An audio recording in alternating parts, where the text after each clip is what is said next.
पानी को बर्फ में बदलने में वक्त लगता है। पानी को बर्फ में बदलने में वक्त लगता है। ढले हुए सूरज को निकलने में वक्त लगता है।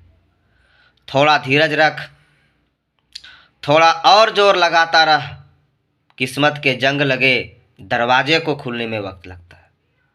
तो हेलो बच्चों, welcome back my YouTube channel अपना गुरुकुल पटना। उम्मीद करते हैं बच्चों आप लोग हमारे वीडियो को देखकर मस्त होंगे और अपने अपने एग्ज़ाम की तैयारियों में व्यस्त होंगे। बच्चों, यदि आप लोग कोऑर्डिनेट ज्योमेट्री से परेशान हैं और आप लोगों से कोऑर्डिनेट ज्योमेट्री के सवाल नहीं बन पा रहे हैं, तो ये हमारे वीडियो को अंत तक देखें और आज से ही आपसे कोऑर्डिनेट ज्योमेट्री का सवाल बनने लगेगा। और यदि आप हमारे चैनल पे नए हैं तो हमारे चैनल को सबसे पहले सब्सक्राइब कर लें ताकि सबसे पहले हमारा वीडियो आप तक पहुंचे। तो चलते हैं बच्चों, इस वीडियो में जो है कि क्या कोऑर्डिनेट ज्योमेट्री को आपको समझाने की कोशिश करते हैं। तो कोऑर्डिनेट ज्योमेट्री या गणित की शाखा है, गणित की वह शाखा है जिसमें ज्यामिति के प्रश्न को हल करने के लिए बीजगणितीय का प्रयोग किया जाता है। बीजगणितीय का मतलब क्या हुआ? बीजगणितीय का मतलब यही हुआ बच्चों, कोई ना कोई जो है कि क्या सूत्र का प्रयोग करते हैं, स्क्वायर जोड़ घटा ये करते हैं, उसी को कहते हैं बीजगणितीय। इसमें किसी बिंदु की स्थिति किसी एक समतल में दो संख्याओं द्वारा दर्शाई जाती है। किसी एक बिंदु की स्थिति किसी भी समतल में दो संख्या द्वारा जो है कि क्या दर्शाया जाता है, और ये दो संख्या उस बिंदु के क्या कहलाते हैं? निर्देशांक। बच्चों बेसिकली होता क्या है, ये इसको दो बिंदु से जो है कि क्या इसलिए जो है कि क्या दर्शाया जाता है क्योंकि यह बिंदु किसी न किसी कार्तीय तल में होता है। और कार्तीय तल किसको कहते हैं बच्चों? चलते हैं देखते हैं और उसके बाद आपको पता चल जाएगा कि हम किसी बिंदु को जो है कि क्या इसमें दो ही जो है कि क्या संख्या से क्यों जो है कि क्या दर्शाते हैं। तो बच्चों देखिए, कार्तीय तल किसको कहते हैं? वह तल जिस पर दो लंबवत रेखाएं आपस में ओ पर प्रतिच्छेद करता है, कार्तीय तल कहलाता है। ओ को इस जगह मूल बिंदु कहते हैं बच्चों, समझ रहे ना?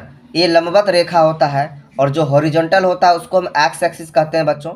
हॉरिजॉन्टल का मतलब होता है पृथ्वी तल के समांतर, और जो लंबवत होता है वर्टिकल होता है बच्चों उसको हम वाई एक्स कहते हैं, हिंदी में कहते हैं कोटि, और इसको हिंदी में क्या कहते हैं? भुज। यदि किसी भी बिंदु को मान लें, इस बिंदु को इस जगह हम सेट कर दिए बच्चों, तो इस बिंदु को जो है कि क्या हम तुलना एक्स अक्ष और वाई अक्ष से हमको करना पड़ेगा। इसलिए इस बिंदु का जो है कि निर्देशांक हमेशा दो संख्याओं द्वारा क्या किया जाता है? दर्शाया जाता है। तो हम देखेंगे ये बिंदु जो है कि क्या मूल बिंदु से कितनी एक्स अक्ष की ओर कितनी दूर पे है? तो 2 पे है बच्चों, और वाई की ओर कितना? 2 पे है, तो इसलिए क्या हो गया? 2 हो गया। तो उम्मीद करते हैं समझ में आ गया होगा कि किसी भी जो है कि निर्देशांक को हम दो संख्या से क्यों जो है कि क्या दर्शाते हैं। तो आपको उम्मीद करते हैं समझ में आ गया होगा। बच्चों ये एक्स पहले आता है, इसलिए हम एक्स अक्ष मूल बिंदु से एक्स अक्ष की ओर तय की गई दूरी को पहले लिखते हैं, और मूल बिंदु से वाई अक्ष की ओर तय की गई दूरी को क्या बाद में लिखते हैं। और ये एक्स एक्सिस जो होता है पॉजिटिव होता है, और एक्स डैश एक्सिस जो होता है नेगेटिव होता है बच्चों। ऊपर वाला वाई एक्सिस होता है जो कि पॉजिटिव होता है, और नीचे वाला वाई डैश एक्सिस होता है जो क्या होता है? नेगेटिव होता है बच्चों। और एक बात और बताने की कोशिश करूंगा बच्चों, ये एक्स डैश ओ और एक्स को हम क्या कहते हैं? एक्स अक्ष कहते हैं बच्चों। और ये वाई डैश ओ और वाई को क्या कहते हैं बच्चों? वाई अक्ष कहते हैं, या तो वाई एक्सिस कहते हैं। और इन दोनों निर्देशांकों के प्रतिच्छेद बिंदु को क्या कहते हैं? मूल बिंदु कहते हैं बच्चों, जिसे हम क्या करते हैं? ओ से डिनोट करते हैं। अब हम लोग समझते हैं बच्चों, कार्तीय तल में किसी बिंदु के निर्देशांक का चतुर्थांश तथा चिन्ह परिपाटी। तो कहने का मतलब क्या, चतुर्थांश किसको कहते हैं? यदि हम इसको पूर्ण कंप्लीट मान लें बच्चों, तो ये मेरा चौथा भाग कहलाएगा। यदि यहाँ से काउंटिंग कीजिएगा 1 2 3 4, ये चौथा, तो किसी ना किसी जो है कि कंप्लीट पार्ट में चौथा भाग ही क्या कहलाता है? चतुर्थांश कहलाता है। यानी कहने का मतलब एक्स अक्ष और वाई अक्ष का जो चतुर्थ भाग होता है वो क्या कहलाता है? चतुर्थांश। और प्रत्येक चतुर्थांश का क्या होता है? कोई ना कोई चिन्ह होता है। तो नीचे जो है कि जो हम बताए हैं बच्चों, इसको जो ध्यान से देखें कि किसी बिंदु का निर्देशांक लिखना है तो सबसे पहले जो है कि मूल बिंदु से एक्स अक्ष की दूरी लिखना पड़ता है, और उसके बाद कोमा देना पड़ता है, और उसके बाद मूल बिंदु से जो है कि वाई अक्ष की दूरी लिखना पड़ता है। और किसी चतुर्थांश की चिन्ह परिपाटी लिखने के लिए सबसे पहले एक्स अक्ष का चिन्ह लिखा जाता है, क्या उसके बाद क्या वाई अक्ष का चिन्ह लिखा जाता है। तो ये पहला चतुर्थांश है, इसको पाद भी कहते हैं, इसको अंग्रेजी में क्वाड्रेंट भी कहते हैं। तो इसका पहला चतुर्थांश का यदि चिन्ह के बारे में बात करें तो पहले एक्स और ये वाई अक्ष, तो इसका प्लस इसका भी क्या प्लस प्लस प्लस हो जाएगा। ये एक्स डैश और वाई से मिलके बना है द्वितीय चतुर्थांश, इसलिए हम क्या कहेंगे, इसका माइनस इसका प्लस, माइनस प्लस हो जाएगा। और ये तृतीय चतुर्थांश जो है एक्स डैश और वाई डैश अक्ष से मिलके बना है, इसलिए क्या हो जाएगा, माइनस माइनस हो जाएगा। और चतुर्थ जो बना है वाई डैश और एक्स अक्ष से मिलके बना है, इसलिए एक्स अक्ष का प्लस और वाई डैश का क्या माइनस।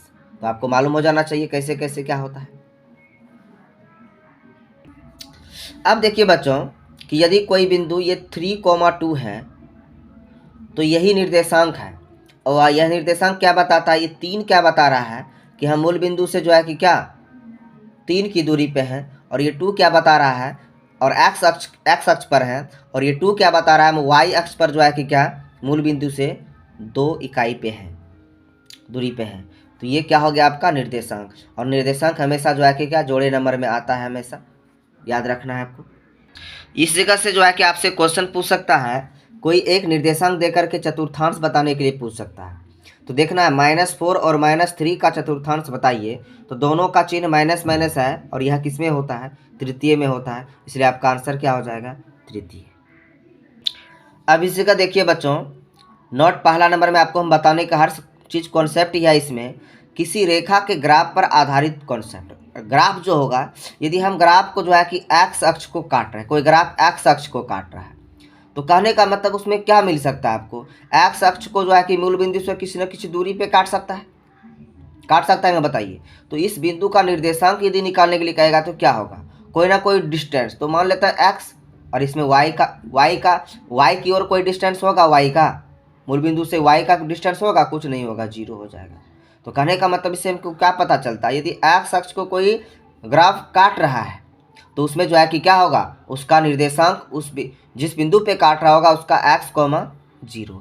x क्या बता रहा है, मूल बिंदु से x अक्ष की ओर की दूरी बता रहा है, या तो वो 2 हो सकता है या तो 3 हो सकता है, समझ रहे हैं ना। और यदि x डैश अक्ष को कट करेगा तो क्या हो जाएगा, -x, क्या हो जाएगा, 0। उसी तरह y अक्ष को काट करेगा तो क्या हो जाएगा, ये y का वैल्यू तो होगा बट x का क्या हो जाएगा, 0 हो जाएगा, समझ रहे हैं ना। और y डैश एक्स को कट करेगा तो 0, क्या होगा, -y हो जाएगा। तो यही चीज़ हम लिखे हैं कि जब कोई रेखा x अक्ष को काटती है तो निर्देशांक x, 0 एवं वह y अक्ष के क्या हो जाते हैं, समांतर हो जाते हैं। और जब कोई रेखा y अक्ष को काटती हो तो निर्देशांक क्या हो जाएगा, 0, y एवं वह x अक्ष के पैरेलल हो जाएगा। बट जब कोई रेखा मूल बिंदु को काटती हो, मूल बिंदु को काटेगा, तो मूल बिंदु का मतलब क्या हुआ, एक्स अक्ष की दूरी, मूल बिंदु से एक्स अक्ष की दूरी 0, और मूल बिंदु से वाई अक्ष की दूरी भी क्या हो जाएगा, 0। तो 0, 0, इसी को मूल बिंदु कहते हैं। और यदि आपसे कोई पूछ ले मूल बिंदु का निर्देशांक क्या होता है, तो आपको बोलना है 0, 0। ये बहुत बार पूछा भी जाता है। इसके बाद बच्चों हम लोग डिस्टेंस फार्मूला पढ़ेंगे, और डिस्टेंस फार्मूला में जो है कि हमको सबसे पहले दूरी का डिफिनेशन दिया है। इसमें दो बिंदुओं के बीच के कुल लंबाई को दूरी कहते हैं, ऐसे डी से सूचित किया जाता है। तो जब दो बिंदु में पहला कंडीशन 2 होगा, जब एक मूल बिंदु हो और दोनों बिंदु में कोई भी मूल बिंदु नहीं हो, तो कंडीशन इसी तरह से बनता है बच्चों। देखते हैं, सबसे पहले पहला कंडीशन को लेके चलते हैं कि जब दो बिंदुओं में से एक बिंदु क्या हो, मूल बिंदु। जब एक बिंदु मूल बिंदु होगा तो वो यहीं रह जाएगा, और दूसरा बिंदु x, y हो, तो x का जो x दूरी जो होगा, x मूल बिंदु से x अक्ष की ओर, माना कि ये है, और ये y जो होगा y अक्ष की ओर, मूल बिंदु से y अक्ष की ओर y है। अब बताइए यार, इसको मिला देंगे तो यही ना a और b के बीच की दूरी कहलाएगा, समझ रहे हैं ना। तो ये दोनों जो है कि दूरी जो कहलाएगा वो क्या, राइट एंगल ट्रायंगल में ये कर्व भी कहलाएगा। इसका हम इससे जो है कि फाइंड कर सकते हैं। तो जो है कि क्या, चूंकि त्रिभुज BOA में AB² = क्या होगा, OA² + OB²। OA का वैल्यू क्या है, x है, तो x² हो जाएगा बच्चों। OB का वैल्यू क्या है, y है, तो y² हो जाएगा, और स्क्वायर को रिमूव करेंगे तो क्या होगा, स्क्वायर रूट हो जाएगा। तो कहने का मतलब किसी भी बिंदु का यदि मूल बिंदु से डिस्टेंस फाइंड करने के लिए कहे, तो कहने का मतलब उसके x नियामक को वर्क करके और उसके y नियामक को वर्ग करके दोनों को ऐड करके उसका स्क्वायर रूट निकाल लेंगे तो क्या हो जाएगा, काम हो जाएगा। ये आपका फार्मूला हो गया। अब देखिए क्वेश्चंस को देखते हैं इस किस तरह से पूछा जाता है। पहला क्वेश्चन है बच्चों, बिंदु 4,3 की दूरी मूल बिंदु से ज्ञात करें। तो दिया गया है, एक बिंदु दिया गया है P, जिसमें 4 क्या है, x का मान है, और 3 क्या है, y का मान है। चूंकि दूरी सूत्र से d √x² प्लस क्या हो जाएगा, y²।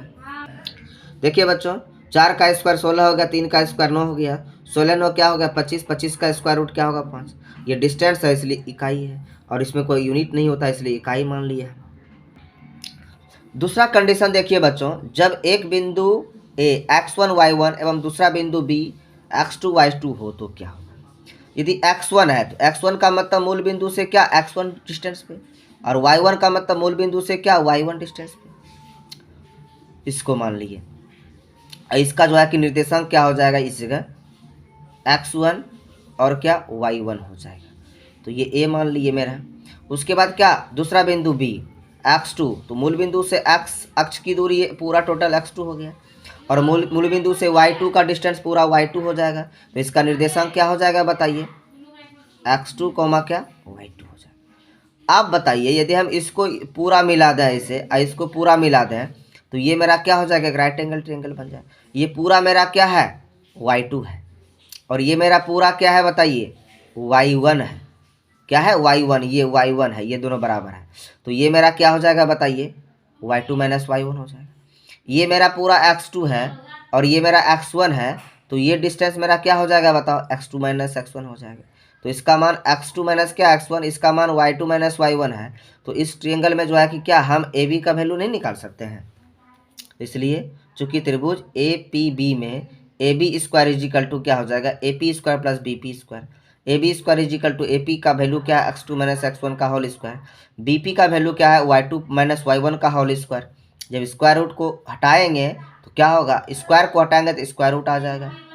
तो √x2 माइनस x1 का whole square plus y2 minus y1 का होल स्क्वायर, और क्या आएगा, ये फार्मूला आपका आ गया। अब देखिए इस पर क्वेश्चंस कैसे पूछे जा सकते हैं।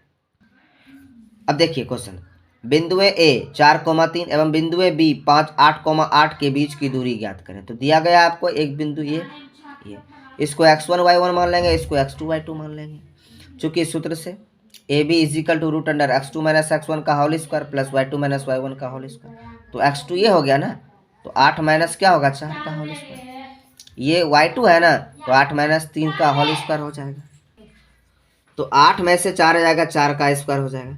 8 में से 3 जाएगा, 5 का स्क्वायर हो जाएगा। 4 का स्क्वायर 16, 5 का स्क्वायर 25। इसको जोड़िएगा तो क्या होगा 41। 41 का स्क्वायर रूट नहीं निकलता है बच्चों, इसलिए आपका आंसर हो गया। तो इसमें जो है कि हम डिस्टेंस फार्मूला तक जो है कि क्या कवर किए, और हम अगले वीडियो में जो है कि क्या डिस्ट्रीब्यूटिव फार्मूला जो कहते हैं, विभाजन सूत्र जो होता है, वो सारे जो है कि क्या फार्मूले को लेकर के आएंगे बच्चों। इसी तरह हमारे वीडियो को देखते रहें, लाइक करते रहें, और यदि अच्छा लगे तो कमेंट करें बच्चों। कमेंट नहीं करते हैं ना तो थोड़ा सा जो है ना और स्थिरता आ जाता है बच्चों। हम एक्टिव रहना चाहते हैं आप लोग के लिए, इसलिए कमेंट करें, लाइक करें, शेयर करें, और हमारे वीडियो को देखते रहें। जय हिंद बच्चों, फिर मिलते हैं हम आप लोग से अगले वीडियो में।